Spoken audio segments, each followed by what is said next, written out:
بسم اللہ الرحمن الرحیم۔ السلام علیکم۔ روزانہ واقعات سننے کے لیے اس چینل کو سبسکرائب کریں۔ ابن عربی کہتے ہیں کہ حجاج بن یوسف کے عہد سلطنت میں قبیلہ بنی حنفیہ میں حجدر بن مالک نامی ایک بڑا ڈاکو تھا۔ سینکڑوں قتل و غارت کر چکا تھا۔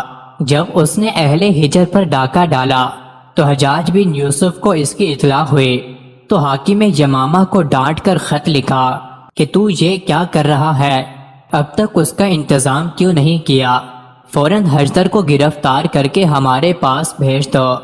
حجاج کے قہر و غضب اور قہرمانی حکومت کے خوف سے لوگ ویسے ہی تھراتے تھے۔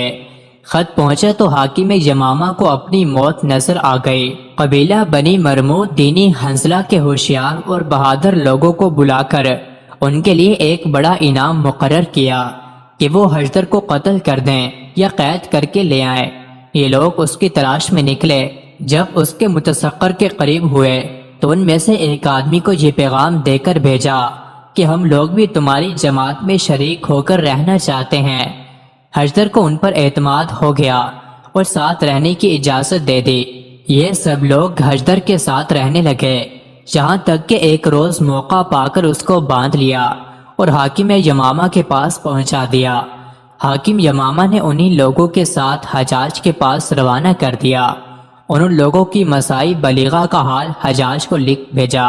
حجدر جب حجاج کے سامنے پیش ہوتا ہے اور اس کو یہ بھی معلوم ہوا کہ حجاج بن یوسف وہ خونخوار انسان ہے کہ 1,20,000 انسانوں کو باندھ کر قتل کر چکا ہے، مگر اس کی جرت دیکھیے کہ جب حجاج نے اس سے پوچھا کہ تجھے اس راہزنی اور ڈاکہ ڈالنے پر کس چیز نے آمادہ کیا تو کہا 3 چیزوں نے، ایک اپنے دل کی جرت و شجاعت، دوسرے بادشاہ کا ظلم، تیسرے زمانے کے حوادث۔ حجاج نے کہا تجھ سے وہ کیا بات سرزد ہوئی ہے جس کی وجہ سے تیری جرت بڑھی اور سلطان نے تجھ پر ظلم کیا اور زمانے کے حوادث تجھ پر ٹوٹ پڑے۔ حجدر نے کہا امیر مجھے آزمائیں تو مجھے بہترین سیاسی شہسوار اور اپنی رعیت میں سب سے زیادہ خیر خواہ پائیں گے، اور یہ اس لیے کہ جب کبھی کسی سے میرا مقابلہ ہوا ہے تو میں نے اپنے آپ کو اس پر غالب پایا ہے۔ حجاج نے کہا اچھا، ہم تمہیں آزماتے ہیں اور آزمائش یہ ہے کہ تمہیں ایک میدان میں چھوڑتے ہیں جس میں ایک شیر ہوگا، اگر اس نے تجھے قتل کر دیا تو ہم تیرے قتل کی فکر سے بچے، اور اگر تو نے اسے قتل کر دیا تو ہم تجھے آزاد کر دیں گے۔ حجدر نے نہایت خوشی سے اس کو قبول کیا اور کہنے لگا یہ تو میری عین آرزو ہے، ضرور ایسا کیجئے۔ حجاج نے کہا صرف یہی نہیں کہ شیر کے مقابلے میں تجھے آزاد چھوڑ دیں، بلکہ صورت یہ ہوگی کہ تیرے پاؤں میں باری باری بیڑیاں ہوں گی اور داہنا ہاتھ گردن میں باندھ دیا جائے گا، صرف بایاں ہاتھ کھلا رہے گا، اس میں تلوار دی جائے گی۔ حجدر نے اس کو بھی قبول کیا۔ حجاج نے شیر کے آنے تک حجدر کو جیل خانے میں قید کر دیا اور اپنے ماتحت حاکم کو حکم دیا کہ ایک شیر کہیں سے گرفتار کر کے لایا جائے۔ حکام نے فوراً ایک ببر شیر مہیا کر دیا۔ جب شیر آیا تو اس کو ایک معذور میدان میں چھوڑ دیا اور 3 دن تک اس کو بھوکا رکھا گیا۔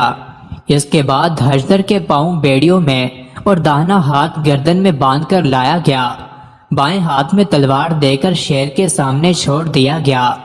حجدر اس کو دیکھ کر ایک رجزیہ ترانہ پڑھنے لگا۔